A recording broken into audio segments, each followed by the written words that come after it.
Carta de Paulo aos Efésios, capítulo 3, versículo 1 e 2. Nós vamos hoje analisar, irmãos, um pouquinho apenas, em rápidos minutos, sobre a suficiência da graça. Lembrando aos irmãos que a graça, ela também é um assunto que percorre toda a Bíblia. Desde quando Adão pecou, Gênesis 3,15, aí nós vemos a graça de Deus percorrendo toda a palavra de Deus, passando pelos profetas, pela lei também. Quando nós temos uma visão adequada do Senhor, nós vemos então graça na lei de Deus.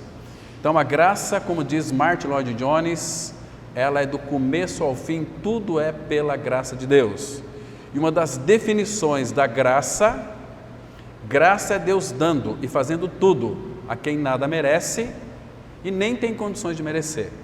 Então, graça é uma dádiva do Senhor maravilhosa para cada um de nós. Então, aqui, irmãos, Efésios 3, 1 e 2 diz assim: por esta causa eu, Paulo, sou prisioneiro de Cristo Jesus, por amor de vós, gentios.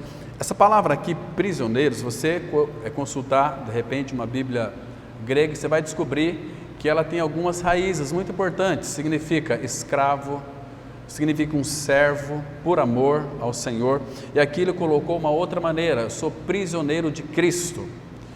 Quero dizer algo para os irmãos, que Paulo disse lá em 1 Coríntios, algo muito interessante. Ele disse assim: e ai de mim se não pregar o Evangelho.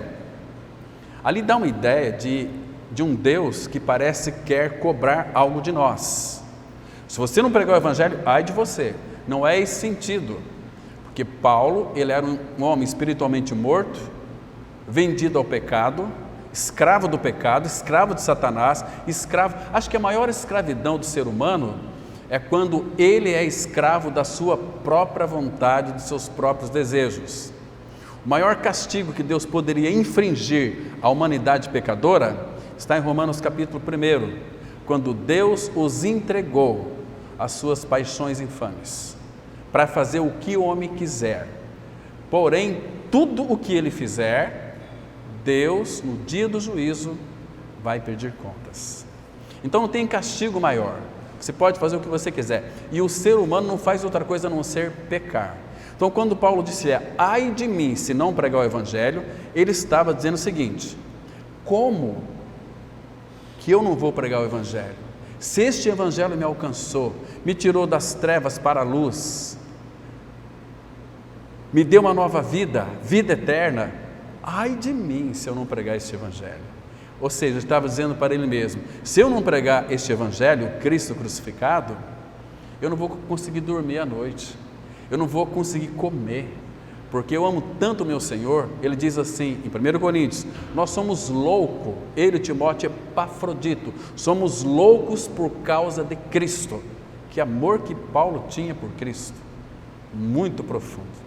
Então aqui é esse sentido aqui, irmãos, prisioneiro de Cristo Jesus, por amor de vós, gentios. Agora olha o versículo 2: se é que tendes ouvido a respeito da dispensação da graça de Deus a mim confiada para vós outros. Ele está dizendo aqui que Deus confiou a graça de Deus para Paulo, para que ele pudesse ter livre acesso à dispensa de Deus, então para que então destinasse essa graça para nós, para vós outros. Vamos ter uma palavra de oração. Pai, graças te damos mais uma vez, porque nós temos a plena convicção, Pai, de céus abertos, onde o Teu Espírito tem a plena liberdade de atuar, de agir, de operar em nós, segundo ou conforme apraz o Teu desejo, o Teu querer, a Tua vontade. Nós, ó Pai, nos prostramos diante do Senhor, estamos aqui, Pai, com temor e tremor no nosso coração, esperando tudo de Ti. E a nossa confiança, Pai, está em Ti mesmo. E a nossa expectativa é de que Tu fales aos nossos corações pela Tua palavra, revelando pelo Teu Espírito, nos dando a compreensão de todas as coisas, porque Teu Espírito é aquele que nos ensina todas as coisas e que perscruta todas as coisas, até mesmo as Tuas profundezas, Abre o teu coração para nós, Pai, para que nós possamos não apenas especular no sentido de explorar as tuas profundezas, mas nós queremos, ó Pai, conhecer a profundidade da tua mente e do teu coração para desfrutarmos de ti mesmo, da pessoa de Cristo e da obra que Ele realizou por nós. Tudo foi feito pela graça. Então, Pai, nos dê sabedoria nesta oportunidade para que possamos crescer um pouquinho mais na graça de Cristo. E em nome dEle nós oramos agradecidos. Amém. Queridos, Paul Tripp, ele fez uma pesquisa. Aliás, quem fez essa pesquisa foi um pessoal na comunidade de Paul Tripp, lá nos Estados Unidos. Ele tem uma comunidade onde tem muitas pessoas que trabalham para o governo, que trabalham na NASA, que são pesquisadores que trabalham com, aqui como é que fala assim para ver a população, IBGE, lá tem um nome lá que eu esqueci agora, mas ele disse uma coisa muito interessante, disse que uma pessoa média, ela fala cerca de 16 mil palavras por dia, uma pessoa. Então, queridos, e são 112 mil palavras por semana e aproximadamente 6 milhões de palavras por ano. Então é muita conversa que nós falamos durante o dia, durante a semana e durante o ano. E eles chegaram nessa pesquisa a detectar algumas, isso no meio do povo cristão, detectaram que a palavra que é menos falada é a palavra graça, que tem sido esquecida muitas vezes no coração de muitas pessoas. Mas se vocês, irmãos, fazerem uma pesquisa no YouTube, nas pregações de hoje, vocês vão descobrir que são raríssimas exceções de ministros do Evangelho da Graça que têm lembrado da graça de Deus. Regularmente fala, pela graça sois salvos mediante a fé, mas sem muitas vezes compreender o que é a graça de Deus. Então, queridos, a Bíblia vai dizer para cada um de nós que a graça, ela é do começo ao fim. Eu queria fazer apenas uma breve introdução, irmãos, dizendo para vocês que para muitos, infelizmente, a graça de Deus, ela é injusta. Como assim? A graça, por um lado, ela nos leva a crer no Senhor Jesus, porque sem graça ninguém de nós conseguimos crer. Olha que Deus providente. Se você ler, por exemplo, Atos capítulo 18, a partir do verso 24, você vai descobrir ali que Apolo, depois que então conheceu o Senhor de uma forma exata, ele conhecia precisamente, pregava, ensinava a respeito de Jesus, mas ele era preciso nas suas pregações, ele era eloquente, diligente, um homem estudioso, mas ele era preciso. Então Priscila e Áquila estavam ouvindo ele pregar, depois chamou ele num canto e com mais exatidão lhes expuseram o caminho do Senhor. E aí ele, Apolo, auxiliou muitos, aqueles que mediante a graça haviam crido. Então, irmãos, para termos uma experiência genuína, real de regeneração, precisamos da graça. O que é uma das definições da graça? Deus dando e fazendo tudo para quem nada merece. Mas por que muitos ímpios têm a graça de Deus como sendo ela injusta? Eu vou explicar para vocês qual é a razão disso. É inadmissível para um homem ímpio, para uma mulher ímpia, não regenerado, admitir ou depender ou glorificar a graça de Deus, porque a graça é muito injusta. E o pensamento que eles têm de Deus sobre a graça é o seguinte: como pode Deus salvar? E a salvação, vocês sabem, Efésios 2,8, pela graça sois salvos, mediante a fé. Isso não vem de vós, é dom de Deus, não vem das obras, daquilo que eu faço. para que ninguém se glorie. Então, como que Deus, esse Deus que é santo, justo, gracioso, amoroso, salvar um assassino? Como que este Deus pode dispensar a sua graça para um bandido, para um estuprador, para um homem que degolou a sua mãe, como falei para vocês algumas vezes, vocês conhecem a história? Estava ministrando a palavra na Casa de Custódia de Londrina, e durante um mês ministrando ali, sempre uma pessoa estava no cantinho, triste, com a mão na cabeça, não se reunia com o grupo. Eu fui falar com ele, falei: moço, o que foi que aconteceu? Por que você não participa? Porque eu já estou no inferno, não tem salvação para mim. Os meus amigos aqui de prisão dizem que para mim não tem mais jeito. Mas qual foi o teu caso?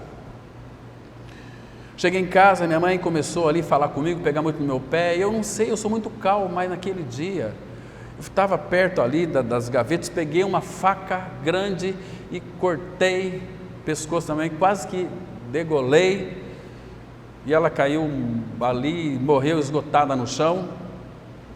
Eu fui para fora, coloquei a faca ali, pedi para uma pessoa ligar para a polícia que eu tinha matado minha mãe, e eles vieram, me prenderam, e eu estou aqui. Então eu matei a minha mãe, para mim não tem mais salvação. Eu falei para ele o seguinte: você crê que a Bíblia é a palavra de Deus? Eu creio. E a palavra fala que esse é um pecado mortal. Quem foi que disse? Não, meu irmão. Nós estamos diante de um Deus que é misericordioso, que é gracioso. Misericórdia e graça, elas estão de mão dadas. Se eu falar para você que Deus já te perdoou, você acredita? Não, se tiver escrito na Bíblia, eu creio.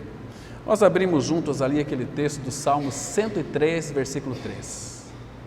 Ele é quem perdoa todas as tuas iniquidades e que sara todas as tuas enfermidades.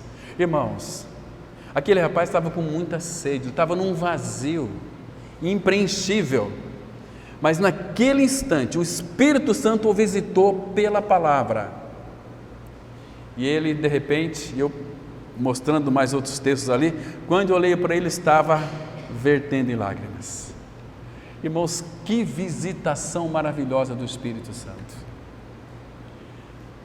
Por isso que muitos têm dificuldade em admitir a graça de Deus, porque é uma graça injusta. Como Deus pode salvar um maníaco do parque?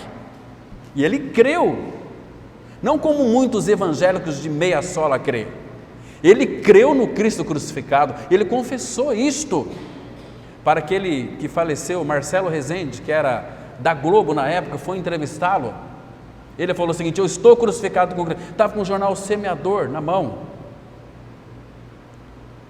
Eu estou aqui preso, eu quero cumprir minha pena, mas eu sou liberto em Cristo, Ele me perdoou, e eu estou crucificado com Cristo. Ah, mas como é que você fez? Mas estou crucificado com Cristo. Aí foi constrangendo aquele repórter. Irmão, imagina se ele está detido ainda, mas imagina se ele resolve vir fazer uma visita para nós, e nós sabemos que ele é o maníaco do parque. Qual que seria a nossa reação aqui, irmãos? Nos encolheríamos? Ah, irmãos, eu daria um abraço nele: seja bem-vindo. Aqui é um lugar de libertação, aqui é um lugar de edificação, aqui é um lugar onde Cristo é o cabeça. Não é pastor cabeça, não é membro de igreja cabeça. A igreja de Cristo não tem dono, Ele é o dono da igreja. Ele que comprou a igreja com o seu próprio sangue. Nós somos individualmente membros um do outro, e quando nos reunimos, somos o corpo de Cristo, a vida da igreja, salvos e alcançados pela graça maravilhosa de Cristo. Philip Yancey, naquele livro Maravilhosa Graça, ele diz que uma irmã convidou uma moça prostituta, dizendo o seguinte: vamos lá na nossa comunidade ouvir a palavra. Eu não vou não. Mas por que não? Olha, as pessoas que mais me julgam e que mais me depreciam são esses evangélicos. Eu vou lá para ser mais acusado ainda? Não vou. Muito obrigado. Irmãos, que graça que nós estamos vivendo, que graça que nós estamos expressando para este mundo. Queridos, como que Deus, pela sua graça, pode salvar um farsante, um canalha, um bandido, um mau caráter? Esta graça é inadmissível. As pessoas não querem essa graça, querem uma graça de um Deus que pune esses bandidos, mas a graça os aceita. Atos capítulo 17, versículo 30, está escrito assim: Deus não leva em conta os tempos da ignorância. Meu Deus! Por que Ele não leva? Porque Ele é um Deus gracioso, um Deus misericordioso. Agora, queridos, muitos desses crentes, por causa da graça, deixaram de seguir o Senhor, por dois motivos. Primeiro, nunca nasceram de novo. Segundo lugar, acha Deus e sua graça injusto demais. Vamos ler aqui, irmãos, acompanhe comigo dois textos, por favor, esse aí, Atos 17:30, eu quero ler junto com vocês. Atos capítulo 17, versículo 30, que texto maravilhoso.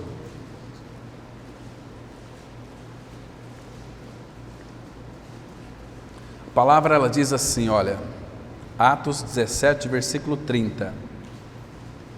Ora, não levou Deus em conta os tempos da ignorância. Que tempos que é esse? Que eu não conhecia o Senhor, que eu vivia fazendo a vontade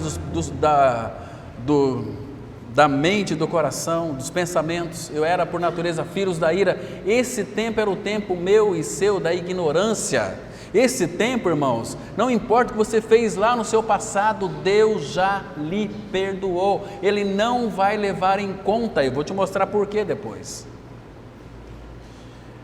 Agora, porém, notifica aos homens que todos, em toda parte, se arrependam.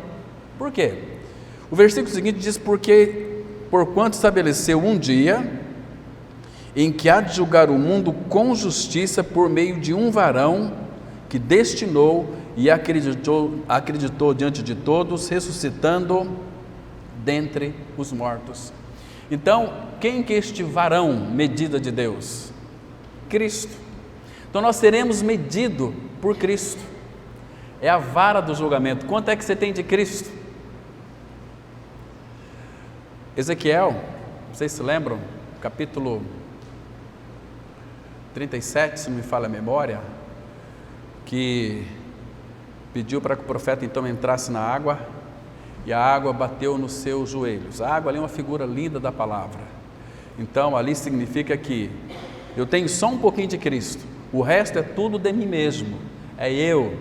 Então entra mais um pouquinho, aprofunda mais um pouquinho, e a água me batia pela cintura. Agora está quase que empate, metade de Cristo, metade mim, eu. Então, mas esse não é a vontade do Pai, Ele quer nos levar para a plenitude de Cristo. Então entrou até que a água batia no ombro, aí não tinha mais jeito. Isso, irmãos, as pessoas aí fora têm que ver o quanto de Cristo já é formado em nós.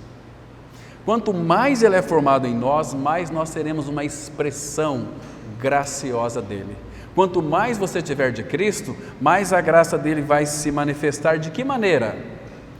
A graça de Deus, irmãos, depois a gente vai ver algumas definições aqui que são muito interessantes para nós, mas Ele não levou pela sua graça os tempos da ignorância. Uma querida irmã chamada Anne Johnson, ela disse algo maravilhoso sobre a graça de Deus. Ela disse assim: sua graça não tem medida, seu poder não tem limites conhecidos pelos homens, pois das infinitas riquezas em Jesus, Ele dá e Ele dá. Irmãos, presta atenção, que quando o Senhor Jesus Cristo se fez carne, lembra João 1,14? E o Verbo se fez carne e habitou entre nós, cheio de graça e de realidade. A palavra verdade ali no grego é realidade. Então, Ele veio cheio de graça, não é uma graça de conta-gota. Como algum tempo atrás eu fui no hospital visitar uma pessoa, ela diz assim: ai, pastor Cláudio, eu não gosto de visitar crente, sabia? Crente religioso é uma desgraça.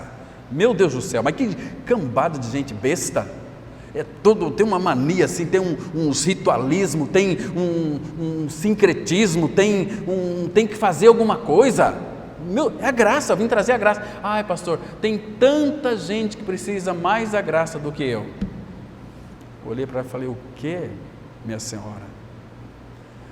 Deus, Ele não dá graça em conta-gotas. Sabe como é que é a graça de Deus? Falei uma vez aqui, quem já foi lá em Foz do Iguaçu, aquelas cataratas?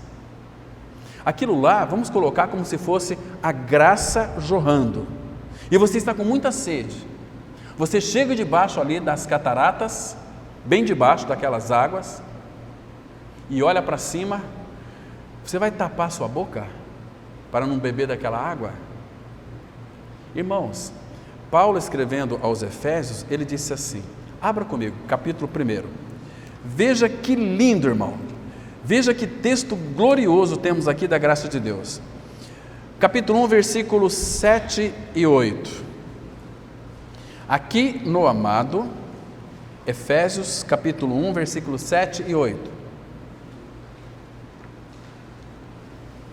Então no final do versículo 6, e nos concedeu gratuitamente no amado, no qual temos a redenção. Estou lendo o versículo 7 do capítulo 1 de Efésios, no qual temos a redenção, pelo seu sangue a remissão dos pecados, segundo a riqueza da sua graça. Olha o que ele faz com a riqueza da sua graça no versículo 8. Riqueza da sua graça que Deus derramou abundantemente sobre nós. Ei, tem muita graça aqui. Tem muita, a riqueza da graça. Qual que é a riqueza da graça dele? Cristo.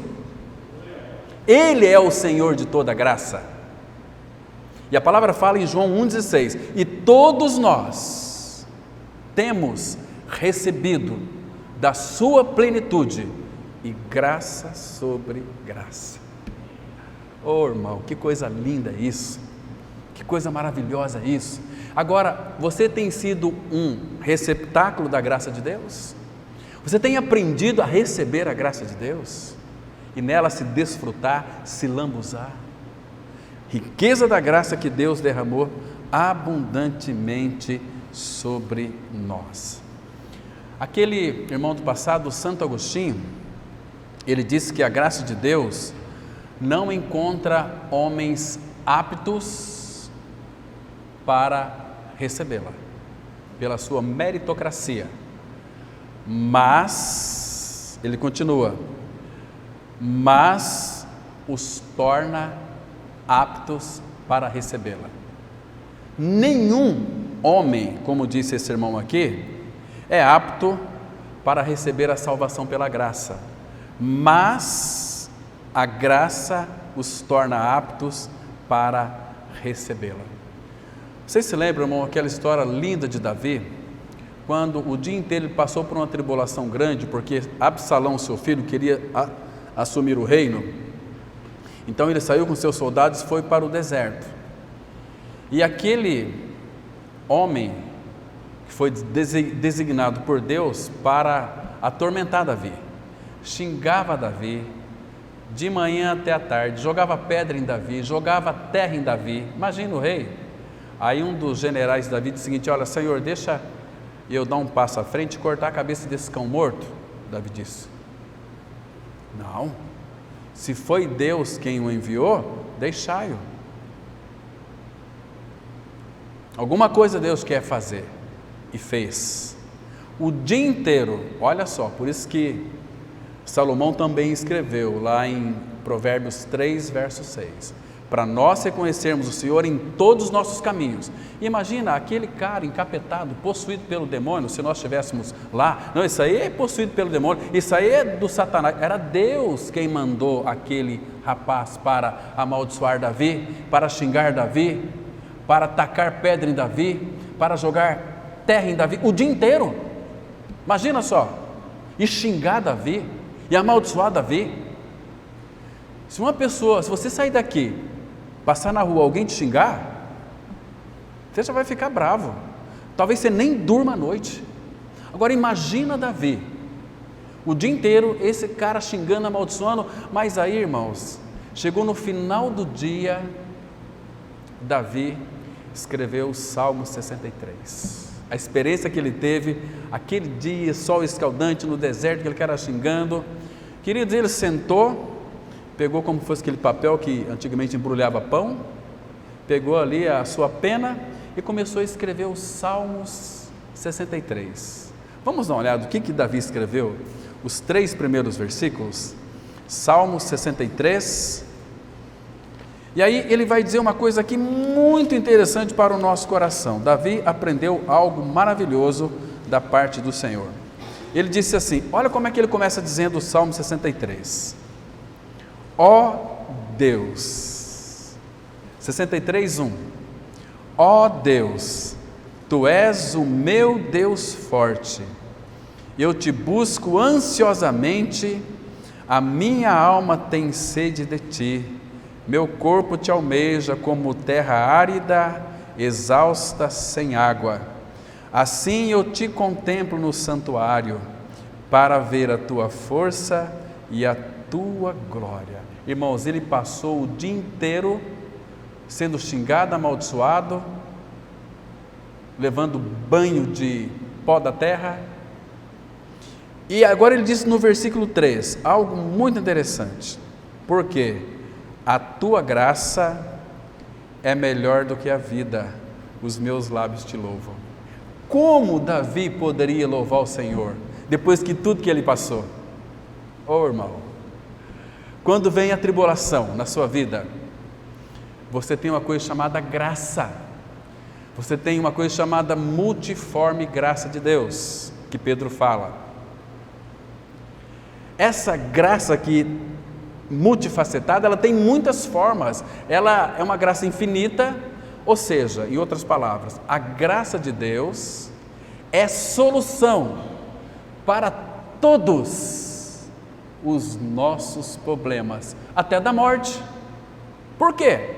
Mas eu preciso da graça para enfrentar a morte. O Senhor Jesus, pelo Espírito da graça, Ele foi à cruz.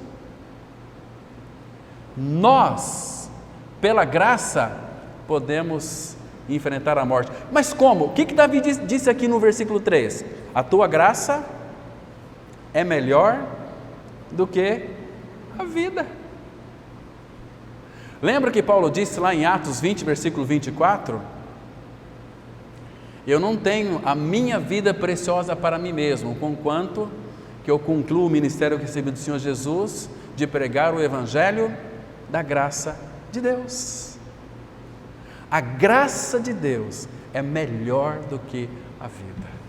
E como é melhor, irmãos? Porque a graça que nos sustenta, a graça que nos habilita, não é uma graça que deixa eu e você estático, inertes, sonolentos. Eu estou na graça. Muito cuidado com esta graça que não é a graça de Deus. A graça de Deus em nós nos faz trabalhar, muito mais do que qualquer outra pessoa. O apóstolo Paulo escreveu assim, 1 Coríntios, se vocês quiserem acompanhar comigo, 1 Coríntios capítulo 15, versículo 10, um texto que é bastante conhecido nosso, espero que ele não seja assim um texto apenas que a gente conhece e que está familiarizado com ele e que não leva isso aqui em conta.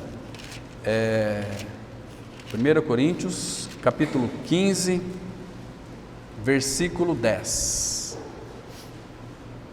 Oh, bendita graça, diz assim a graça,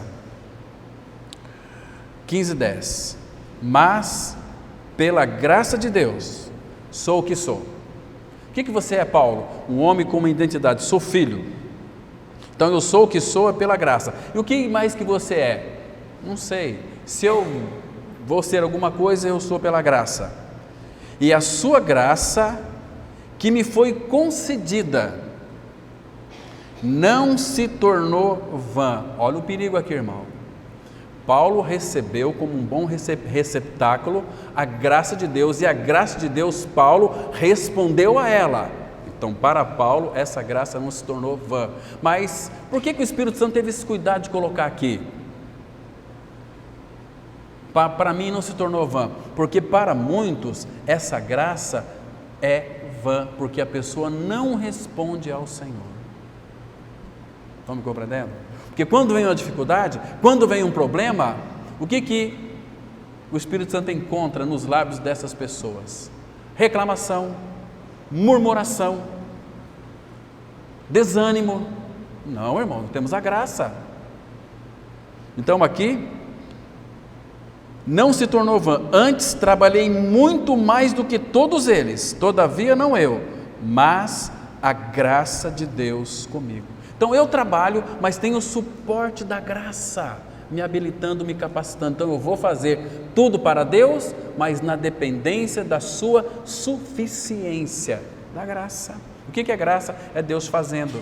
Irmão, será que não ficou claro aquele texto para nós de Filipenses 2,13? Que é Deus quem opera em vós, tanto querer como realizar, segundo a sua boa vontade?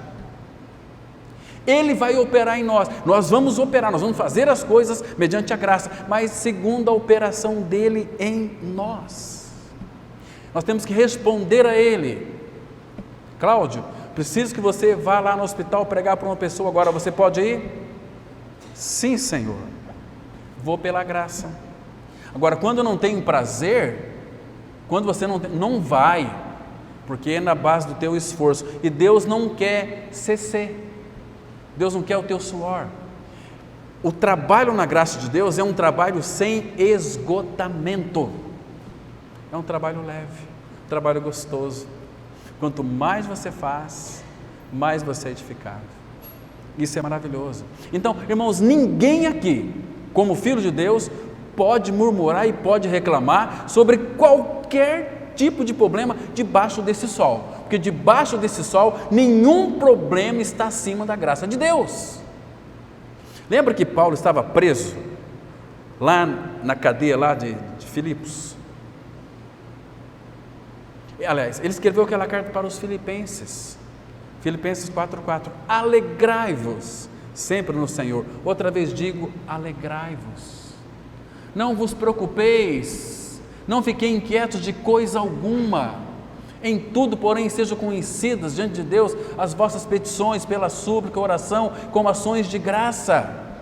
E a consequência é, e a paz de Deus, que excede todo o entendimento, guardará a vosso coração e a vossa mente em Cristo Jesus. Abra comigo em 1 Pedro, capítulo 4, 1 Pedro, capítulo 4, vamos ver aqui esta multiforme graça de Deus. Essa graça para mim e para você é uma graça suficiente, irmãos. A multiforme graça de Deus. 1 Pedro, capítulo 4,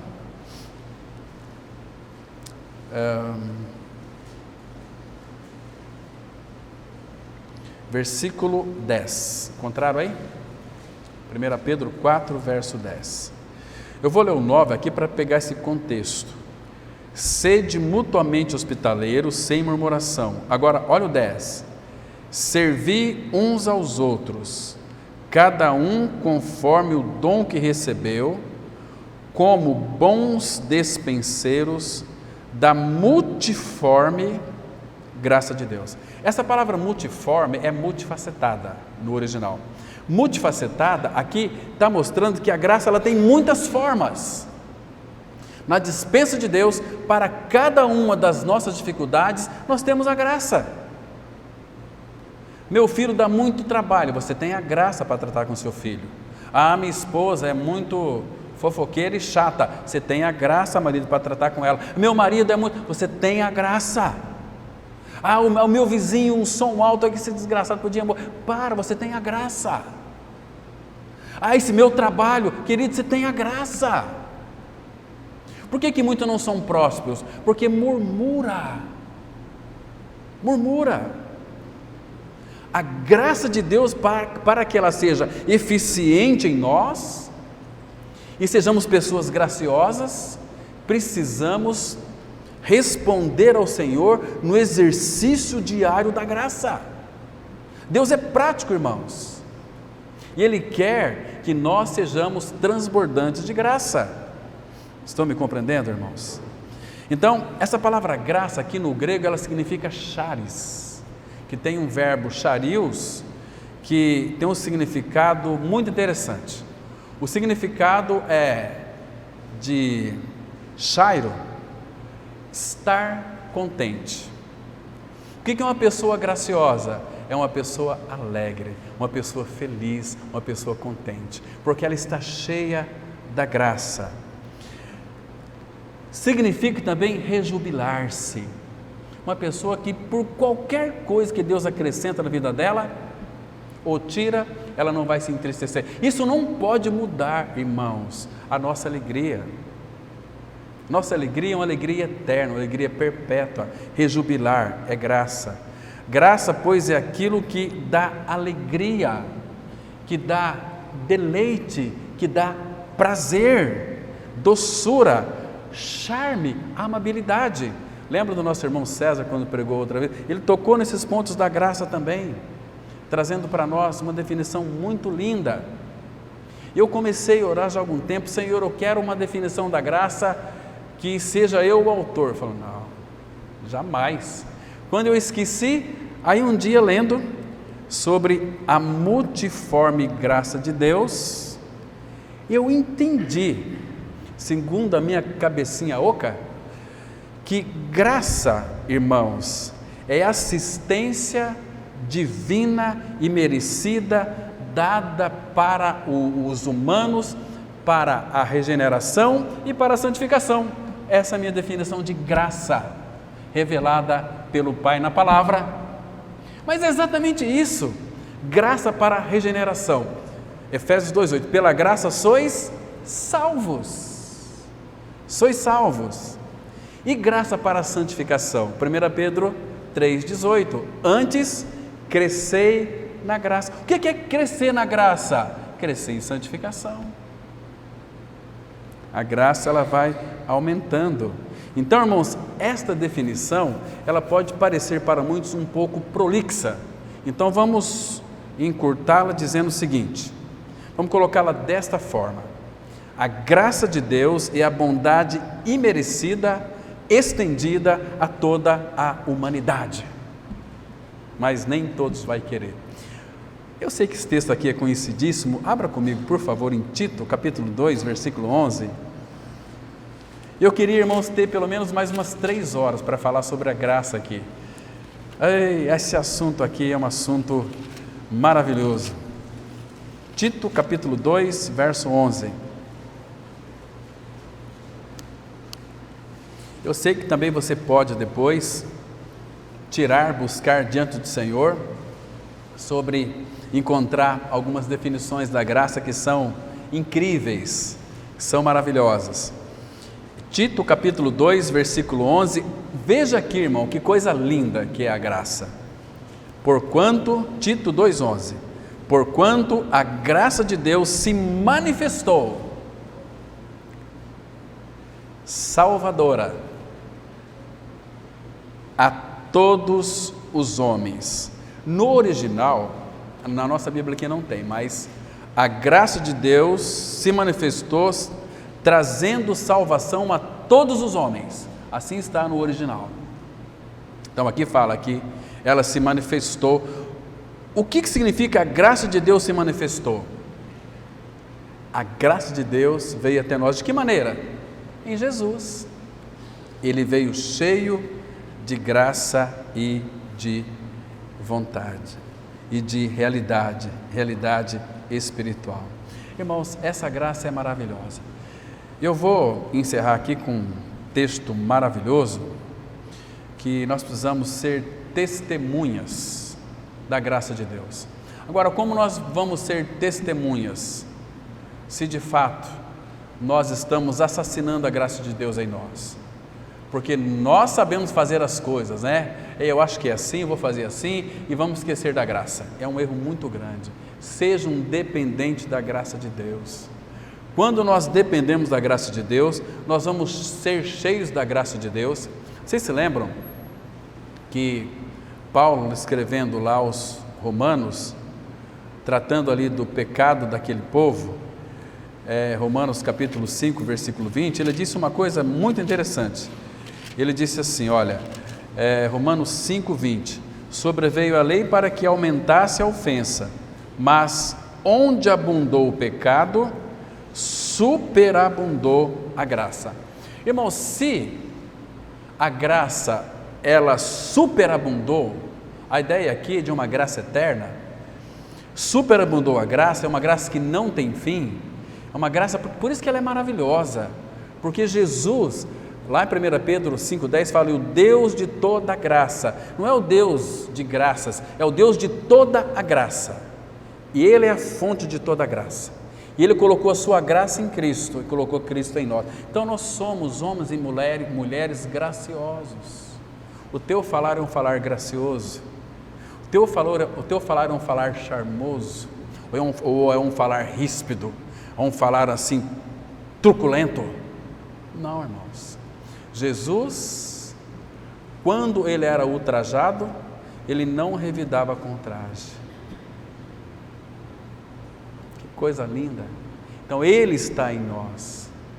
Por que muitas vezes nós somos tão duros, né, com o nosso falar, tão assim, querendo exigir os nossos direitos? Porque nós temos pouco de Cristo formado em nós. Somos filhos de Deus, nós já cremos na nossa morte e ressurreição em Cristo. Cristo é a nossa vida, mas agora Ele deseja, o Pai pelo Espírito, formar Cristo em nós, como era aqueles irmãos simples do primeiro século, aqueles irmãos que eles eram cheios da graça, então eles testemunhavam. Quero ler com vocês o último texto aqui, em Atos dos Apóstolos, capítulo 4, versículo 33. Olha que texto maravilhoso, irmãos. Eu vou ler o 32 e o 33 e nós vamos encerrar aqui esse tempo de reflexão bíblica. Atos 4, 32 e 33. Olha que lindo, o versículo 32, mas o nosso foco aqui é o 33.